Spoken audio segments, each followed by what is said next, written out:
Hey y'all. So I was on these YouTube streets and Zoran Mamdani came across my page and he is doing some press conference, and this is from a couple of days ago.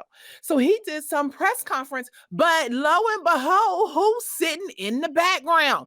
Ain't that Uncle Al? Uncle Al Sharpton sitting in the background? Uncle Al Sharpton and the Zoran Mamdani, best friends, two peas in a pod, cheering each other on.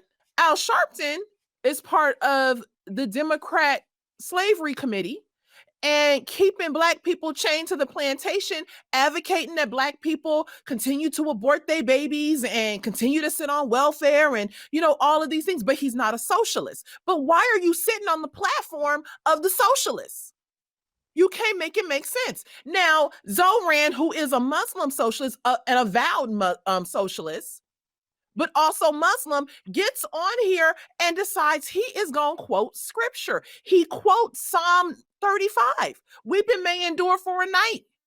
Mourning may endure for a night. And then he gives all of the ways in which New York City should be standing with those who mourn. Those who can't afford public transportation, those who can't afford housing, those who can't afford food. And so what is his answer? His answer is socialism. I can't believe the Muslim, y'all, is the one out here quoting scripture. Weeping may endure for a night, but joy comes in the morning.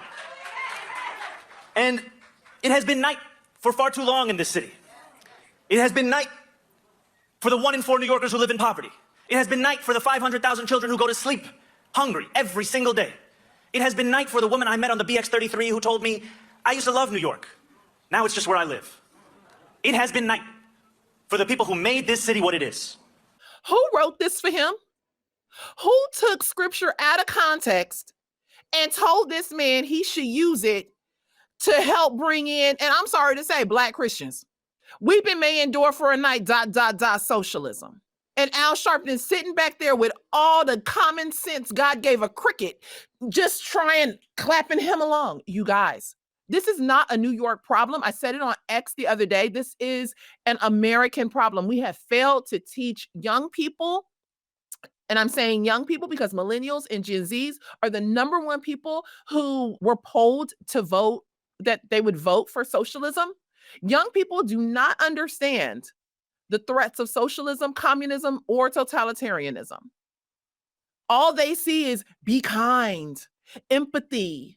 And with that, we now need to give all the people all the things. And because they don't have proper definitions of terms, nor do they have a biblical understanding of God's heart for people, for human flourishing, what it means to work, what it really means to serve God, what it means to treat your neighbor, they gonna vote for some mess like this. This is not a New York problem. This is a national problem because Zoran Mamdani, who I do believe will win the mayoral ticket, is not going to be the first. He's not going to be the first. And yet they will use, as a Muslim, he is using our text against us to lure us into socialism. And Al Sharpton, even though I know so many people came after me and Kevin when we said that the Black church is tied to socialism, Reverend Al Sharpton, the Baptist minister, is doing nothing but leading people into socialism. Why? Because the Black church is tied to socialism.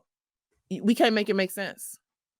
Anyway, we're going to talk about this more on the family meeting in a few hours. It's going to be at 4:00 Pacific. I'm going to have a guest on, actually, Laura Powell, and we're going to talk about Muslims, Islam, the religion. If it's the religion of peace, why is it, from the river to the sea, Palestine shall be free?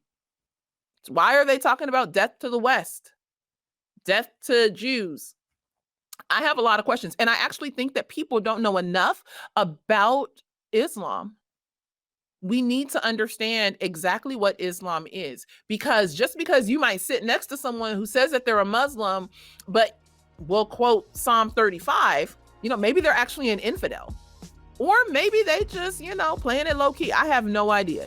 But we need to talk about what this is so that we can better understand it and teach our children what we should be doing and what we shouldn't be doing and what this worldview actually is. Anyway, y'all, I am so floored and done with this. I'll see y'all later. Hey, Hey, if you enjoyed this content, come check out the Center for Biblical Unity. Download our free ebook, Is Christianity a White Man's Religion? Click on the link in the description below.